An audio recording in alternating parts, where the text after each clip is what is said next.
ಅಜ್ಜಿ, ಯಾವಾಗಲೂ ದೇವರನ್ನು ಸ್ಮರಿಸಿದರೆ ಮತ್ತು ಆರಾಧಿಸಿದರೆ ಅವರು ನಮ್ಮನ್ನು ನೋಡಿಕೊಳ್ಳುತ್ತಾರೆಯೇ? ನಾವು ದೇವರನ್ನು ತಿಳಿದುಕೊಳ್ಳಲು ಮತ್ತು ಪ್ರೀತಿಸಲು ಬಯಸುತ್ತೇನಜ್ಜಿ. ನಾನು ಅದನ್ನು ಹೇಗೆ ಮಾಡಲಿ ಅಜ್ಜಿ?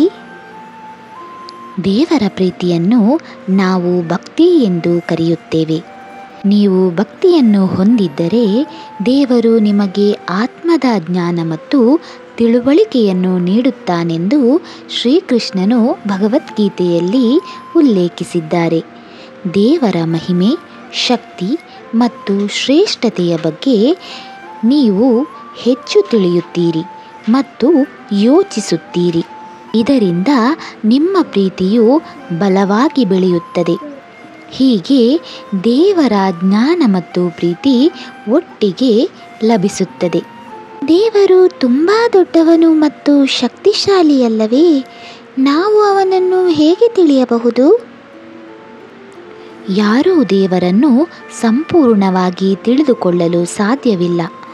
ಅವನು ಶಕ್ತಿಗೆ ಕಾರಣ. ಇದು ಒಂದು ದೊಡ್ಡ ನಿಗೂಢವಾಗಿ ಉಳಿಯುತ್ತದೆ. ದೇವರಿಗೆ ಹುಟ್ಟಿಲ್ಲ, ಆದಿ ಅಥವಾ ಅಂತ್ಯವಿಲ್ಲ. ದೇವರು ಮಾತ್ರ ದೇವರನ್ನು ನಿಜವಾಗಿ ತಿಳಿದುಕೊಳ್ಳಬಹುದೆಂದು ಗೀತೆಯಲ್ಲಿ ಉಲ್ಲೇಖಿತವಾಗಿದೆ.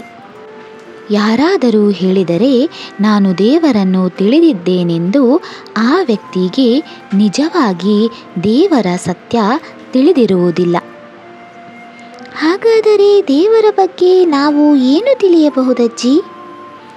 ದೇವರಿಗೆ ನಮ್ಮ ಬಗ್ಗೆ ಎಲ್ಲವೂ ತಿಳಿದಿದೆ. ಆದರೆ ದೇಹವು ದೇವರನ್ನು ತಿಳಿಯಲು ಸಾಧ್ಯವಿಲ್ಲ.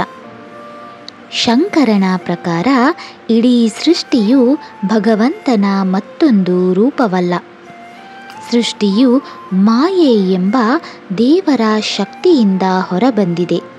ಮನುಷ್ಯ ಅಂತಿಮವಾಗಿ ದೇವರ ಬಳಿಗೆ ಹಿಂತಿರುಗುತ್ತಾನೆ. ದೇವರು ಒಬ್ಬನೇ, ಆದರೆ ಅನೇಕ ರೂಪದಲ್ಲಿದ್ದಾನೆ. ಅವನು ಎಲ್ಲೆಡೆ ಮತ್ತು ಎಲ್ಲದರಲ್ಲೂ ಇದ್ದಾನೆ. ಎಲ್ಲ ಜೀವಿಗಳ ಸೃಷ್ಟಿಕರ್ತ ಬ್ರಹ್ಮ, ನಿರ್ವಾಹಕ ವಿಷ್ಣು ಮತ್ತು ವಿಧ್ವಂಸಕ ಮಹೇಶ. ಅವನು ಸೂರ್ಯ, ಚಂದ್ರ, ನಕ್ಷತ್ರಗಳು, ಗಾಳಿ, ನೀರು, ಬೆಳಕು, ನಮ್ಮ ಆಲೋಚನೆಗಳು, ಭಾವನೆಗಳು, ಬುದ್ಧಿಶಕ್ತಿ ಮತ್ತು ಇತರ ಗುಣಗಳನ್ನು ಒಳಗೊಂಡಂತೆ ಎಲ್ಲವನ್ನೂ ಸೃಷ್ಟಿಸುತ್ತಾನೆ. ಅವನ ಮಹಿಮೆ ಮತ್ತು ಹಿರಿಮೆಯನ್ನು ನಾವು ಸೃಷ್ಟಿಯ ಉದ್ದಕ್ಕೂ ನೋಡಬಹುದು. ಭೂಮಿಯೊಂದಿಗೆ ಸುಂದರವಾದ ಆಕಾಶ, ಹಾಗೆ ನಾವು ನೋಡುವ ಎಲ್ಲ ಗ್ರಹಗಳು ಅವನ ಮಹಿಮೆಯ ಒಂದು ಸಣ್ಣ ಭಾಗವಾಗಿದೆ.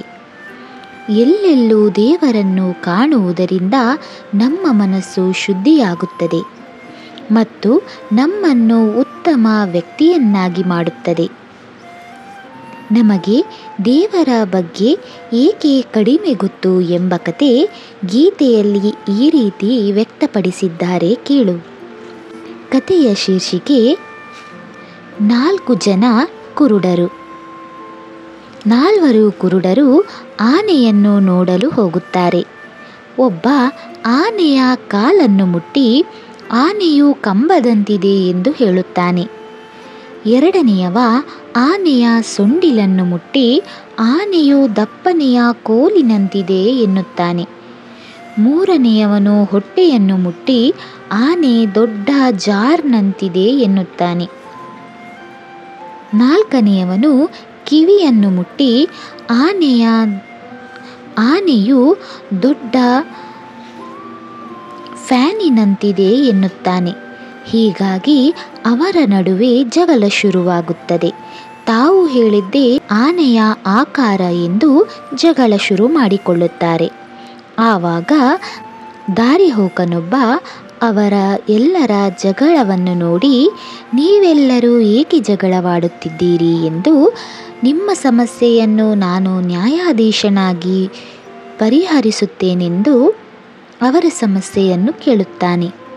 ನಂತರ, ನೀವು ಯಾರೂ ಆನೆಯನ್ನು ನೋಡಿಲ್ಲ, ಆನೆಯು ಕಂಬದಂತಿಲ್ಲ, ಅದರ ಕಾಳುಗಳು ಕಂಬದಂತಿವೆ. ಆನೆಯು ದಪ್ಪವಾದ ಕೋಲಿನಂತಿಲ್ಲ, ಅದರ ಸೊಂಡಿಲು ದಪ್ಪವಾದ ಕೋಲಿನಂತಿದೆ. ಆನೆಯು ದೊಡ್ಡ ಜಾರ್ನಂತಿಲ್ಲ, ಅದರ ಹೊಟ್ಟೆಯು ಜಾರ್ನಂತಿದೆ. ಆನೆಯು ದೊಡ್ಡ ಫ್ಯಾನಿನಂತಿಲ್ಲ, ಅದರ ಕಿವಿಯು ಫ್ಯಾನಿನಂತಿದೆ ಎಂದು ದಾರಿಹೋಕ ವಿವರಿಸಿ ಆ 4 ಜನ ಕುರುಡರಿಗೆ ಹೇಳುತ್ತಾನೆ. ಹೀಗೆ ಅದೇ ರೀತಿ ಭಗವಂತನ ಸ್ವರೂಪದ ಬಗ್ಗೆ ಕೂಡ ವಾದ ಮಾಡುವವರು ಆತನ ವಾಸ್ತವತೆಯ ಒಂದು ಸಣ್ಣ ಭಾಗವನ್ನು ಮಾತ್ರ ತಿಳಿದಿದ್ದಾರೆ. ಅದಕ್ಕಾಗಿಯೇ ಋಷಿಮುನಿಗಳು ದೇವರು ಇದೂ ಅಲ್ಲ ಅದೂ ಅಲ್ಲ ಎಂದು ಹೇಳುತ್ತಾರೆ. ದೇವರನ್ನು ನಂಬದ ಜನರ ಬಗ್ಗೆ ಏನಜ್ಜಿ?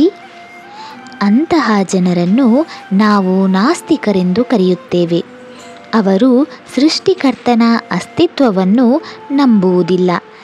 ಏಕೆಂದರೆ ಅಂತಹ ವ್ಯಕ್ತಿ ಶಕ್ತಿಯು ಹೇಗೆ ಅಸ್ತಿತ್ವದಲ್ಲಿದೆ ಎಂಬುದನ್ನು ಅವರು ಗ್ರಹಿಸಲು ಸಾಧ್ಯವಿಲ್ಲ.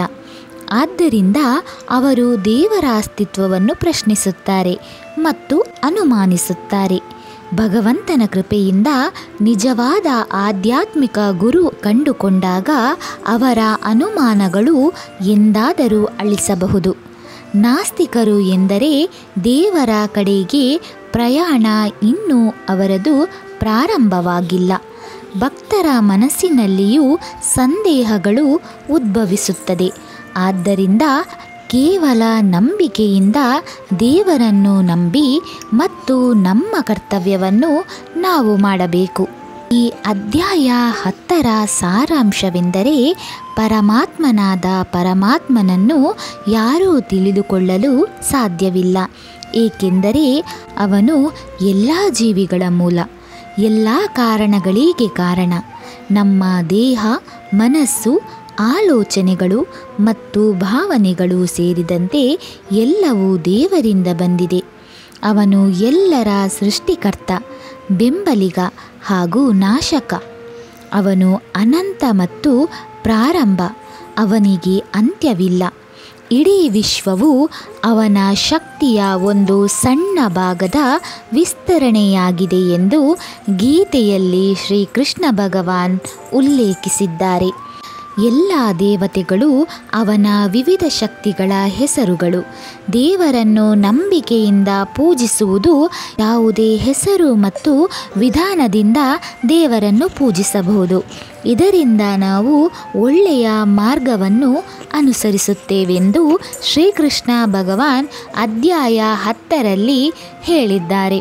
ವೀಕ್ಷಕರೇ, ಇಂದಿನ ನಮ್ಮ ದೇವರ ಅಭಿವ್ಯಕ್ತಿ ಎನ್ನುವ 10ನೇ ಅಧ್ಯಾಯ ನಿಮಗೆಲ್ಲರಿಗೂ ಕೂಡ ಇಷ್ಟವಾಗಿದೆ ಎಂದು ನಾನು ಭಾವಿಸುತ್ತೇನೆ. ಇಷ್ಟವಾದರೆ ಒಂದು ಲೈಕ್ ಕೊಟ್ಟು ಹಾಗೆ ನಿಮ್ಮವರೊಂದಿಗೆ ಹಂಚಿಕೊಳ್ಳಿ. ಹಾಗೆ ಸಬ್ಸ್ಕ್ರೈಬ್ ಮಾಡೋದನ್ನು ಮರೆಯದಿರಿ. ಮುಂದಿನ ಅಧ್ಯಾಯದೊಂದಿಗೆ ಬರುವ ಗುರುವಾರ ಭೇಟಿ ಮಾಡೋಣ. ಓಂ ಶ್ರೀ ಕೃಷ್ಣಾಯ ನಮಃ.